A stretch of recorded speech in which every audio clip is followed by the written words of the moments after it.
नमस्कार, मैं मनभूषण कुमार आप सबों को मैं अपने YouTube चैनल पर स्वागत करता हूं। आखिरकार नियोजित शिक्षकों का एक लंबा संघर्ष धीरे धीरे रंग लाया। कई बार इसके लिए शिक्षकों ने लाठी खाई, रोड पर घसीटे गए।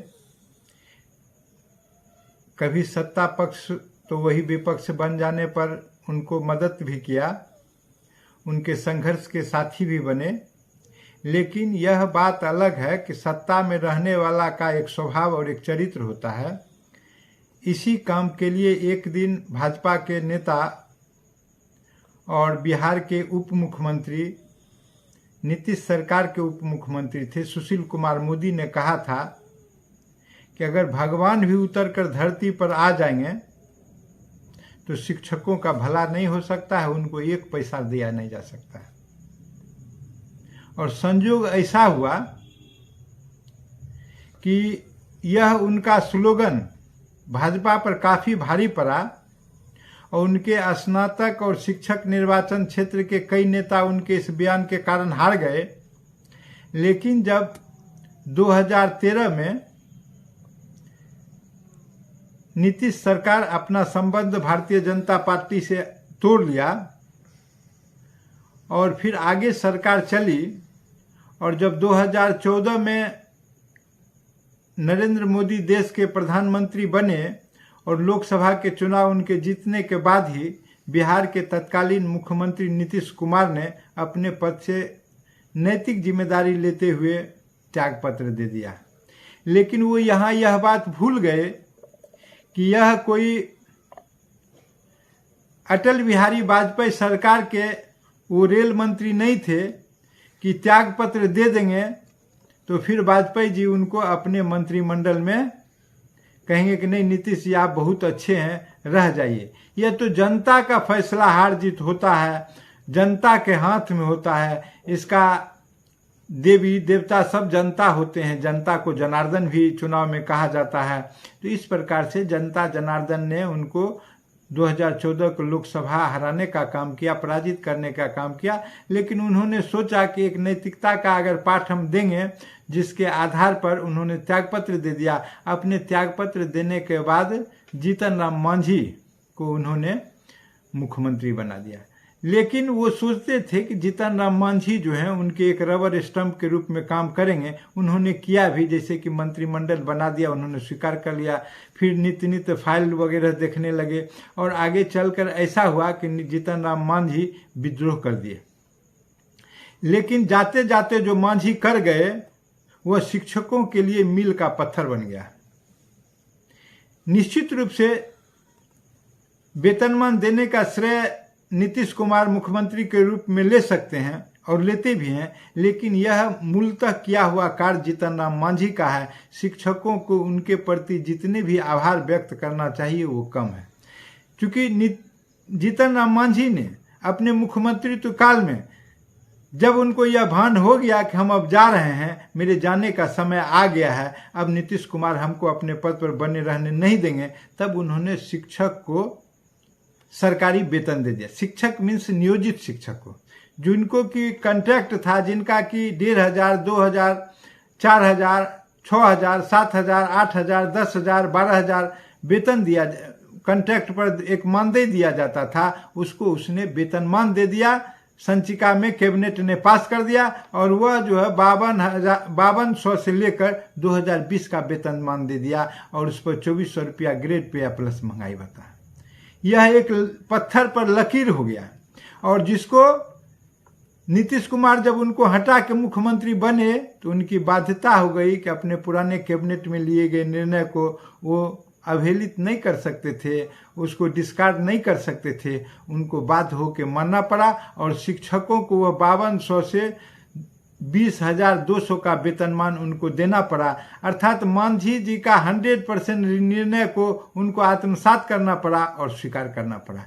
उस दिन असली जीत शिक्षक का हुआ था। अब प्रश्न है कि वेतनमान तो शिक्षक पा गए थे, लेकिन उनको सरकारी का दर्जा नहीं था। तो इसीलिए अब वह जो शिक्षक लड़ाई लड़ रहे थे, वह उनका लड़ाई इस प्रकार था कि समान काम के लिए समान वेतन। लेकिन इस लड़ाई में शिक्षक सफल नहीं हो सके। एक बार तो जीत गए थे शिक्षक, क्योंकि हाईकोर्ट ने ये इस आशय का निर्णय दे दिया था कि नहीं, क्योंकि ये शिक्षक हैं, ये भी वही काम करते हैं जो इनके विद्यालय में पूर्व से सरकारी शिक्षक हैं, इसलिए दोनों का वेतन समान होगा, यह निर्णय हाईकोर्ट का था। लेकिन यह जब सुप्रीम कोर्ट में बिहार सरकार अपील में गई, वहां जाकर निर्णय बदल गया। वहां जाकर बिहार सरकार ने कहा कि ये तो नियोजित शिक्षक हैं, ये तो पंचायत शिक्षक हैं, ये तो प्रखंड शिक्षक हैं, ये तो जिला परिषद शिक्षक हैं, ये तो नगर शिक्षक हैं। मतलब यह कि इसको तो हम बहाल ही नहीं किए हैं, फिर हम इसको अपने स्तर से किस प्रकार का ये वेतन देंगे या सरकारीकरण करेंगे, यह एक अजूबा बात है। तो फिर वहाँ जाके शिक्षकों को मुँह की खानी पड़ी। वहाँ बड़े बड़े अधिवक्ता रखे गए थे बहुत, लेकिन सरकार भी जिद पर अड़ गई थी कि हम किसी भी हालत में इनको समान काम के लिए समान वेतन नहीं देंगे।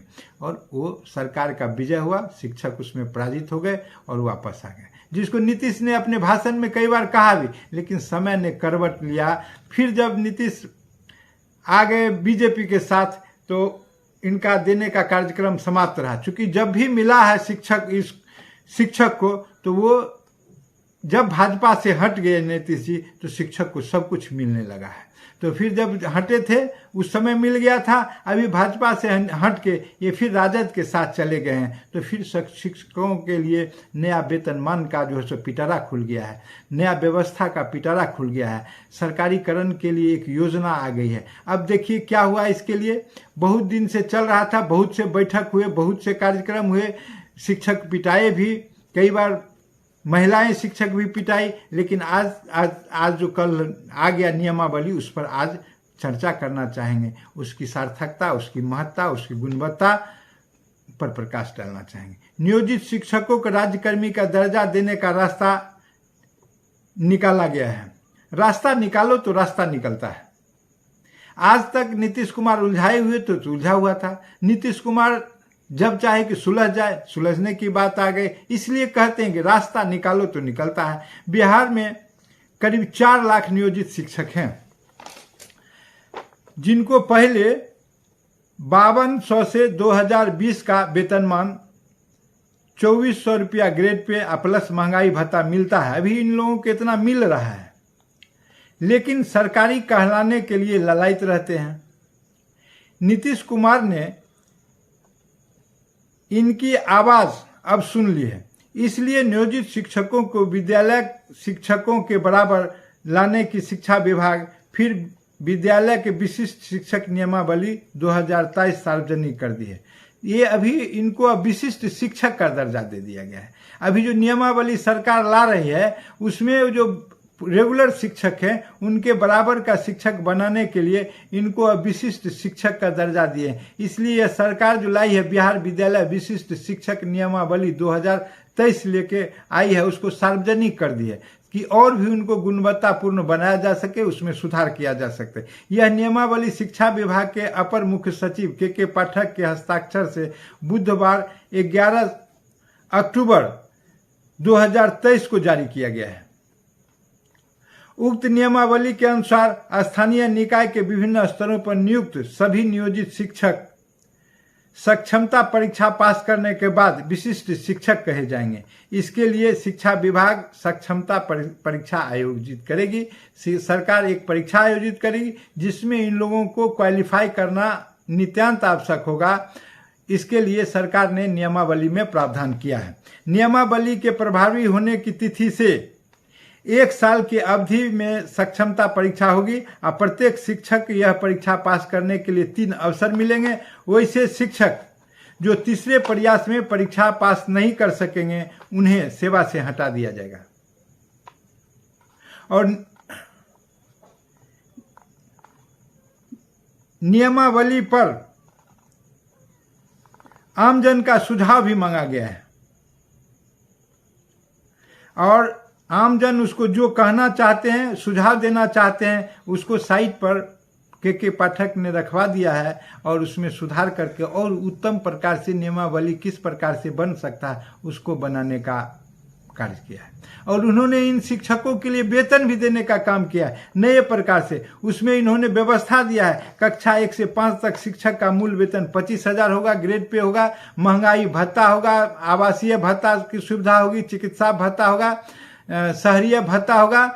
इस प्रकार का सभी सुविधा और सरकारी कर्मचारी का दर्जा होगा। 6 से 8 तक शिक्षक का 28,000 वेतनमान होगा, प्लस ग्रेड पे होगा, महंगाई भत्ता होगा, शैक्षणिक भत्ता होगा, आवासीय भत्ता होगा, नगर भत्ता होगा और अन्य भत्ता जो इनको चिकित्सा भत्ता सारी दिया जाएगा। और फिर जो है 9 से 10 तक के लिए 31,000 वेतनमान रखा गया है।